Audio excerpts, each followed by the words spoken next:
Yep. Yeah, we're recording on this one. I don't know where to... I could also just stick it on the table. I mean... Yeah, well, just put it beside you. Just like down here? I have it on the inside of the lapel, eh? Good. Catch less wind. Yeah, well, that's a funny thing. I mean, I didn't actually want the V-Strom 1000. If I'd had my choice at the time, probably the F800 GS or the Tiger 800 would have been what I chose. But FortNine had this relationship with a Suzuki dealer. So my boss came over and said, hey, well, we can get a deal on this. So I said, all right, V-Strom 1000 it is then. It wasn't really my decision, but it was probably the best decision I could have made. I remember when the bike showed up, and I had this dealership clean. It was probably cleaner than I'd ever get it again. And I just remember thinking, wow, this thing looks stupid. Well, because Suzuki gave the V-Strom this facelift in 2014, right? And they threw a beak on it. It had this gaping headlight and this cowlicked windscreen. And I think it just came out looking sort of surprised or frightened, kind of like a stupid dodo bird or something like that. Functionally, yeah. I mean, the windscreen has 9 positions and it prevents buffeting just fine for me. I'm 6'3". And the oval headlight, I mean, it illuminates the road way better than most motorcycles, so I've got to give that credit too. But visually, no. I mean, my first impression when I saw the bike was of this big, shiny doofus. I didn't really want anything to do with it. I guess the one thing I did like about the V-Strom right away was its ability in corner. Suzuki gave the bike this lighter, stiffer aluminum frame, and it's really thin between the legs. It's actually narrower than the 650. So it's really easy to flick around. It kind of flicks like a sport tourer. I should also mention that it wears 17 and 19-inch radials off the factory line, right? So those really love to sink their teeth into a corner, and they're hung on some really premium suspension. I think that's actually the main thing that makes the bike so good on the road. But I've got to slam the Strom on power, right? It's a bit gutless, especially up high. The thing revs at 1,000 RPM, but honestly, there's no point in going past 5 because there's just not much going on up there. It's a different story down low. The Suzuki geeks, they bored out the old engine in 1037 cc's, and I only found 99 horsepower in there, but they stumbled into a bunch of really fat bottom end torques. I mean, you'll get the better part of 76 foot-pounds below 4,000 RPM. So yeah, I mean, the thing pulls like a train down low. One thing I had to get used to was the initial throttle response. It really likes to lurch off the clutch. And the other thing is the vibrations. I mean, I can feel every pop and pull of the V-twin through the seat. Some people find that exciting, but to be honest, yeah, it's also a little bit unrefined. Under braking, yeah, I really like it. The slipper clutch, as you saw in the downshifts, super hard.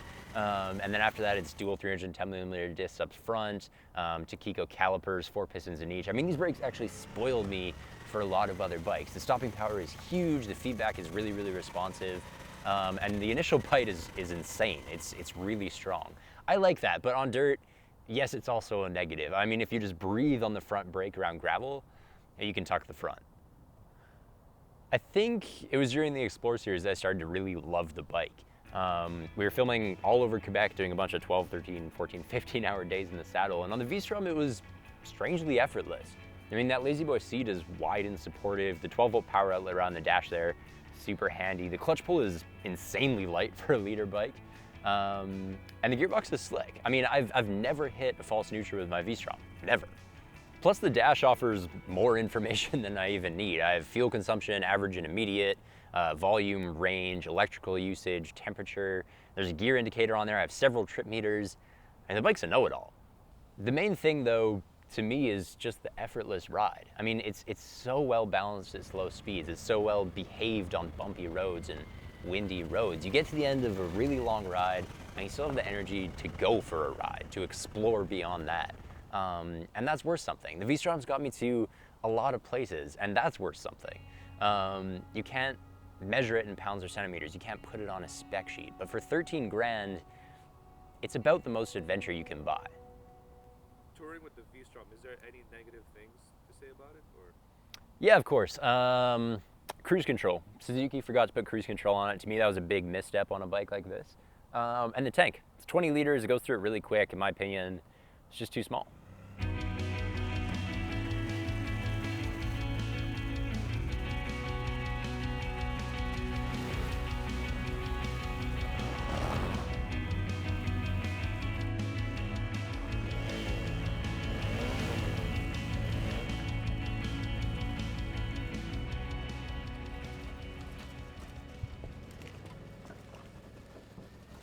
how does the V-Strom handle off-road? How's it off-road? I'll tell you a story about that. Or maybe two stories, actually.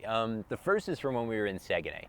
And Suzuki was marketing the V-Strom as very much a sport tourer at the time, not an off-roader. But we were filming our travel episode, we got down to the Saguenay Fjord at the bottom, and there was this massive sand dune overlooking the waterway, right? It was this off-roading paradise. So I just said, screw it. We went for it anyway, and the V-Strom surprised me. It was surprisingly okay. It's one of the lightest adventure bikes, 503 pounds, and it's one of the narrowest between the legs, like I said. So it's actually really easy to handle from a standing riding position. The other thing is that it grunts so well down low. So on the soft stuff, you can really lug it around without actually losing traction. Speaking of which, traction control. You can come over here. The bike has two modes. TC2 is sort of useful in the rain, and then TC1 just prevents the biggest wheelies and kind of the biggest crashes. But on dirt, they're both crap. They're way too inhibitive, so I pretty much always just turn them off.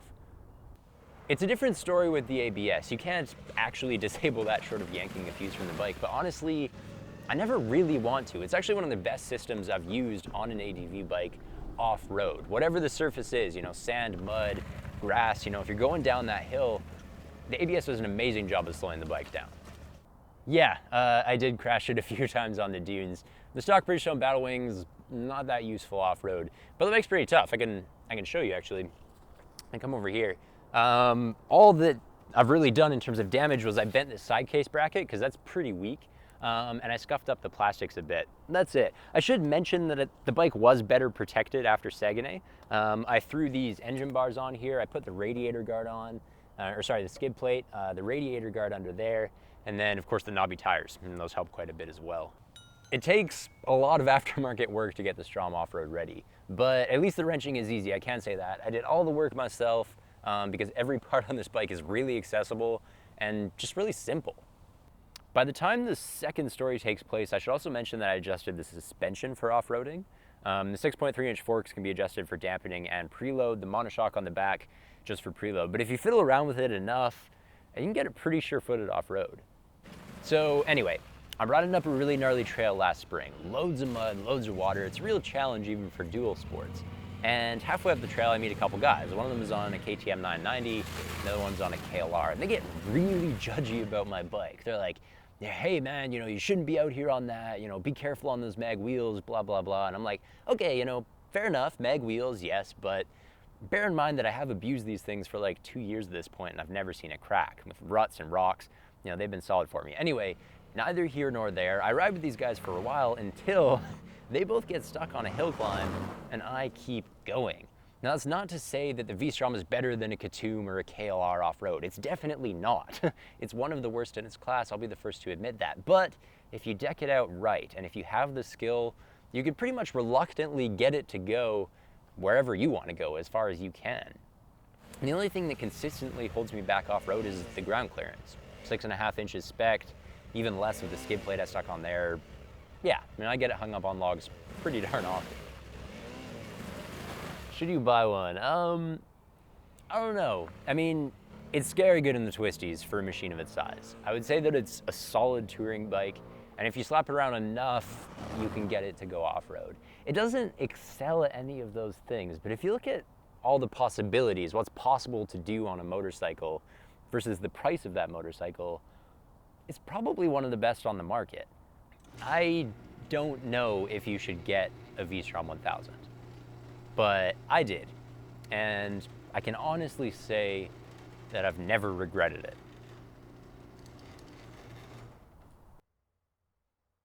Think you got everything you need? Yeah. Cool. Good. We're good. Let's go riding. It's a wrap. Yep, it's a wrap.